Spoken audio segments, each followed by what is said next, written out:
Bonsoir mes exceptionnels, j'espère que vous allez très très bien. Sinon chez moi ça va super bien. Et oui comme toujours, Sia Étoile Buzz est là pour vous faire de nouvelles papos pour enjailler la toile. Ce soir, notre invitée de ce soir est une dame unique en son genre qui a pu se faire de la place dans le showbiz en Afrique grâce à ses talents qui ne sont plus à démontrer car là où elle passe, elle laisse ses traces. Avant d'aller à sa rencontre, nous allons d'abord remercier nos partenaires qui sont Akika Couture, Big Up à toi, tu es salué depuis ta position. Tipzanga, merci beaucoup pour tout. Mais exceptionnels, je ne vais pas vous faire trop attendre. Allons à la rencontre de notre star du jour. Alors, Angata Guereke, cassons les papous.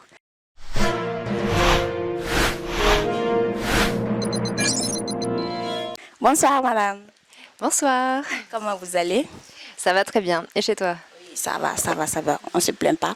Et moi, en tout cas, ce soir, je suis super, très contente d'être à côté de vous. Quel est votre nom à l'état civil? À l'état civil, c'est Céline DeVos. Voilà, DeVos, c'est mon nom de jeune fille. Et nom marital, Kini. Quoi? Kini, c'est mon nom marital. Oui. Et vous êtes mariée à un homme, à Kini, à monsieur Kini. Voilà, tout à Wow, fait. d'accord, je vois. Maintenant, vous avez dit votre nom de famille, vous êtes française ou Oui, française d'origine. de quelle partie, bon, peut-être, de quelle partie de l'Europe? Alors, c'est nord de la France. Je suis née à Lille. D'accord. Merci beaucoup pour cette réponse. Et vous vous surnommez Fanta Jolie Mousseau. Quelle est l'histoire de ce nom-là? Alors, d'abord, le prénom Fanta, on m'a donné ça au Sénégal il y a 10 ans. C'était en 2013. Je connaissais déjà un petit peu l'Afrique et j'étais partie pour danser. Voilà, et c'est un Guinéen qui m'a donné ce nom-là au Sénégal. Et après, j'ai enchaîné sur le Burkina et je me suis fait aussi appeler Fanta et ça passait très bien. J'avais bien aimé. Donc voilà, on m'a baptisée et c'est resté. Et maintenant, moi, j'aimerais bien savoir en tout cas pourquoi ce Guinéen a choisi le nom Fanta. Parce qu'il y a Fatoumata, il y a Sadia, il y a Alimatou. Mais bon, lui, il a préféré Fanta. Est-ce que vous savez c'est pourquoi? Alors, il y avait plusieurs musiciens avec nous pour accompagner la danse et la femme du balafoniste s'appelait Fanta. Et on s'entendait très bien, on était vraiment copines. Et donc, il a dit, vous allez être homonyme, ou tu vas t'appeler Fanta aussi. C'est venu de là. D'accord, je vois. Et il y a un de vos fans qui nous dit que lui, il aime vous appeler Fanta Goumé Goumé. C'était mon nom avant. Ok, bon, quelle est l'histoire de ce nom-là? Ça, c'était quand j'étais danseuse de l'artiste Bebeto Bongo. Parce qu'en fait, j'avais dansé avec lui pendant quelques mois en 2015. J'étais arrivée à Ouaga, au départ pour plus faire les danses traditionnelles. Et je suis tombée un petit peu par hasard dans les danses un petit peu, on peut dire plus coupé-décalé, showbiz. Et tout de suite, il m'a dit, ah, mais c'est bien, tu prends vite les pas, tu arrives bien, est-ce que tu veux devenir ma danseuse avec les autres qui étaient déjà là? Et il fallait un petit peu un surnom, ça peut pas être juste Fanta comme ça. Chacune avait voilà son nom, il y avait Fatime Petit Piment, voilà et donc il a dit ça va être Fanta Goumin Goumin parce que il y avait plein d'hommes déjà qui l'appelaient en disant oui je veux croiser Fanta, je veux voir ta blanche, je veux voilà et ça donnait apparemment ça donnait Goumin aux hommes. D'accord, donc c'était aussi votre habitude de donner gourmet aux hommes. J'ai pas voulu ça dans ma vie. D'accord. Vous, en tant que Française, et d'où kiffez-vous la culture africaine? Alors déjà ça fait maintenant 15 ans que je voyage en Afrique. Mon premier voyage c'était au Cameroun.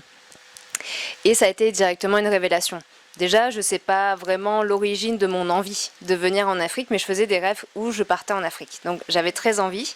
Et arrivé là-bas, c'était vraiment, je me sentais très à l'aise. On peut dire un poisson dans l'eau en fait. Directement, je ne connaissais pas grand-chose de l'Afrique, mais je me sentais bien et j'avais envie de revenir beaucoup pour découvrir tout ça en fait. Vraiment une chaleur, un accueil qui est vraiment indéfinissable. Et vous avez dit que votre premier pays à rencontrer en Afrique ici, c'était le Cameroun. Et vous étiez venu pour quel objectif? À l'époque, c'était un voyage humanitaire. parce que je cherchais un peu le moyen de partir, mais je savais pas trop comment, par quel biais. Et j'ai des amis qui étaient en études de médecine. Il y avait là-bas une association humanitaire, donc j'ai participé à ce projet. On a récolté de l'argent, des fournitures, et puis on a aidé voilà, quelques villages et des associations là-bas aussi. C'est comme ça, au fur et à mesure, vous avez aimé l'Afrique et vous avez commencé à visiter les pays africains comme le Mali, et la Côte d'Ivoire, j'ai vu ça. D'accord. Et mais comment vous êtes arrivé à vous impliquer dans le showbiz en Afrique? C'est quand même à partir du moment où je dansais avec Bebeto Bongo. Donc ça m'a fait un peu plus de visibilité. J'ai participé à un de ses clips avec Awilo Longoba. Et du coup, même si j'ai pas été danseuse très longtemps, j'ai quand même fait un peu le tour du Faso. Avec lui, en fait, on allait, j'ai découvert les villages, les villes un petit peu. On était venu, on était basé à Ouagam, on était venu prester au théâtre de l'Amitié. On était parti à Waiguya, au sud, voilà, un petit peu partout. Et de là, je suis partie après avec lui à Abidjan, que je connaissais pas, et c'est lui qui m'a fait découvrir aussi la Côte d'Ivoire, avec ses danseuses qui m'ont fait découvrir Abidjan, l'ambiance et tout ça. Et maintenant, quand vous êtes arrivé, quand vous êtes impliqué dans le showbiz maintenant, quelles a été les difficultés que vous avez rencontrées? Quelles difficultés? Après, c'est un monde pas forcément évident quand on est une femme déjà, puis après étrangère aussi, donc on peut facilement peut-être se trouver avec des hommes qui nous courtisent alors qu'on n'est pas forcément d'accord avec ça. Donc et puis du coup des gens qui travaillent dans le milieu, donc du coup ça mélange beaucoup de choses en fait. Ça mélange on sait pas trop des fois pourquoi les gens viennent vers nous, si c'est une manière intéressée, pourquoi il y a beaucoup de questions comme ça. Oui, je vois. Et à part la danse, qu'est-ce que vous faites dans la vie? De formation, je suis psychomotricienne. Donc c'est un métier qui est pas trop connu déjà à la base. Un peu un métier paramédical où on vient en aide aux personnes qui ont des problèmes corporels et mentaux aussi. Personnes handicapées, personnes qui ont des accidents, et on les aide à être mieux dans leur corps. Et j'ai remarqué aussi que vous êtes allé dans plusieurs pays africains. Lesquels de ces pays-là vous a le plus marqué? C'est compliqué comme question. Mes fans de chaque pays vont dire non, pourquoi elle a dit tel pays? Déjà, le premier pays où je me sens attachée, c'est quand même le Burkina, parce que j'ai vraiment duré ici et j'ai la nationalité burkinabé aussi. Donc vraiment, j'ai beaucoup d'attache pour le Burkina. Après, j'ai été obligée de vivre à Abidjan pour tout ce qui est showbiz. Forcément, c'est plus là-bas qu'on peut se faire connaître un peu plus dans toute l'Afrique. Donc j'étais plus là-bas pour ça. Et vraiment, j'avais un pays que j'avais envie de voir, c'est le Mali. Et ça m'a vraiment marqué d'aller au Mali. Même si j'ai pas beaucoup duré là-bas, mais j'espère y retourner. D'accord. Et j'ai remarqué aussi que vous êtes beaucoup trop africaine. Oui. La preuve est que vous avez mis les coris et tout.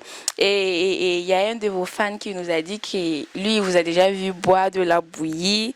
Et vous vous habillez en pagne. Et j'ai vu une de vos vidéos où vous étiez en train de préparer du babenda. Oui. Voilà. Maintenant, moi, j'aimerais savoir comment vous arrivez à faire tout cela.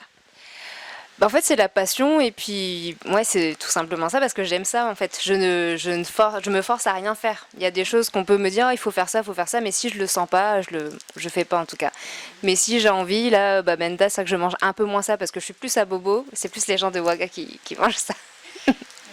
Mais j'avais envie de préparer cette recette et de voir comment on faisait. Donc après, que ce soit n'importe quel pays, que ce soit gastronomie, tissus traditionnels, musique, danse, j'aime tout découvrir et faire partager aussi à mes fans et à des personnes qui connaissent pas l'Afrique, et puis qui puissent voir qu'il y a beaucoup de richesses et que c'est pas juste oh l'Afrique, oh il y a des problèmes en fait. Voilà, il y a plein de choses intéressantes, il y a plein de richesses. Et merci beaucoup pour cela. Après ça, j'ai remarqué que vous venez fréquemment au Burkina. C'est pourquoi? C'est pour le travail, ou vous avez une famille ici, ou vous êtes marié, ou quoi? Alors je suis mariée avec un Burkinabé. Donc forcément, il y a plus d'attaches avec la famille. On revient, des fois, voilà, c'est juste pour rendre visite à la famille, pour passer du temps ici. Et là, je suis venue pour différents projets artistiques, actuellement. C'est burkinabé, c'est qui? Il s'appelle Monsieur Kini. Oui, Monsieur Kini. Au début, vous avez parlé de... Je ne savais pas qui c'était lui. Voilà. Monsieur Kini, il est ici ou il fait quoi? Alors, il est artiste, musicien, d'une famille de griots. Voilà. Et Jelly. Oui, les Kini. Je vois.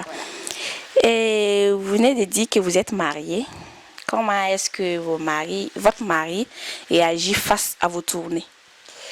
Bah, c'est pas toujours facile, on essaie de combiner. Après, comme il est artiste aussi, il comprend. Voilà, parce que lui aussi bouge beaucoup et on essaie de beaucoup échanger et puis d'avoir une bonne entente, en tout cas, entre le couple et puis le côté aussi artistique, réseaux sociaux. Et puis voilà, il sait aussi que forcément ça implique d'avoir des fans et puis des admirateurs. Et voilà. Donc vous avez de la chance alors. Quand nous sommes arrivés et vous êtes allés pour prendre de l'eau pour nous, j'ai remarqué un tatouage sur votre dos, le tatouage de l'Afrique. Et quelle est l'histoire de ce tatouage-là? Ce tatouage, je l'ai depuis 2 ans, à peu près, 2 ans seulement. Ça faisait un moment que je voulais me faire tatouer, mais j'avais pas trouvé exactement ce que je voulais parce que je trouve qu'un tatouage c'est quand même assez fort. C'est quelque chose qui reste dans la peau pendant normalement toute sa vie, donc je voulais bien choisir et ça a été à un moment donné, je me suis dit forcément l'Afrique ça me parle et c'est ma silhouette, on peut dire, qui est dessinée dans l'Afrique. Donc ça symbolise juste, on va dire, Fanta dans l'Afrique, qui danse dans l'Afrique. Voilà, c'est assez simple, mais je trouvais ça assez original et puis il n'y a que moi qui ai ce tatouage-là. Donc vous êtes super fan de l'Afrique. Voilà. Si. Vous avez dit que à part la danse, vous êtes psychomotricienne. Après ça, vous chantez? Un peu seulement, pas trop. J'aimerais bien chanter plus, mais je ne me sens pas encore trop prête. Mais même après la musique, il n'y a pas d'autres instruments que vous savez jouer. Là, vous allez nous faire un petit acapella. Acapella d'une chanson?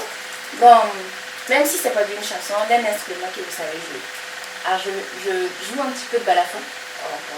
Voilà, donc balafon traditionnel de Bogo-Dioulasso. C'est ça que ça fait quelques années, mais je joue pas régulièrement, malheureusement, parce que la danse prend un petit peu trop de place. Et puis, forcément, avec les tournées que je fais, je peux pas balader mon balafon partout parce que c'est quand même un gros bébé. Il est à côté, hein, c'est assez gros un balafon, donc. Mais je prends toujours du plaisir à jouer, puis ça fait vraiment vibrer. Donc à la fin de l'émission, vous allez nous faire découvrir ça. Il n'y a pas de souci. Et maintenant, je ne sais pas, est-ce que vous avez un mot à dire que je n'ai pas posé de questions sur ça ou vous avez quelque chose à dire? Je réfléchis. De quoi je pourrais parler encore? Bon, quel mot vous avez à l'endroit de l'Africain? De l'amour. Voilà, tout simplement, vraiment de l'amour et puis que vraiment qu'il y ait toujours le partage et puis surtout la paix, que ça reste, que ça évolue vers de l'union. Ça j'aimerais beaucoup. Avec toujours des événements partout dans le monde, hein, il y a des événements qui ne sont pas faciles et voilà, on espère que pour le Burkina Faso et l'Afrique entière ça aille de mieux en mieux. D'accord. Merci beaucoup. Et nous sommes à la fin de notre émission.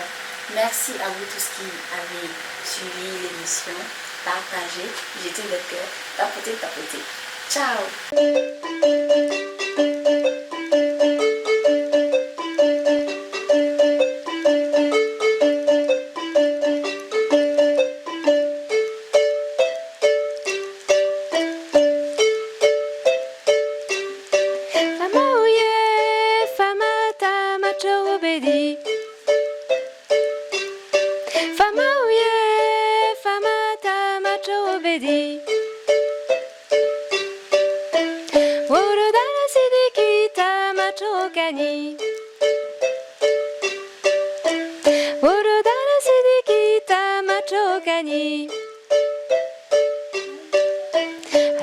Adenche kambele ya kabon. Atenche Mamadou kambele ya kabon. Orodara sidiki tamako bena, wala ita matokani.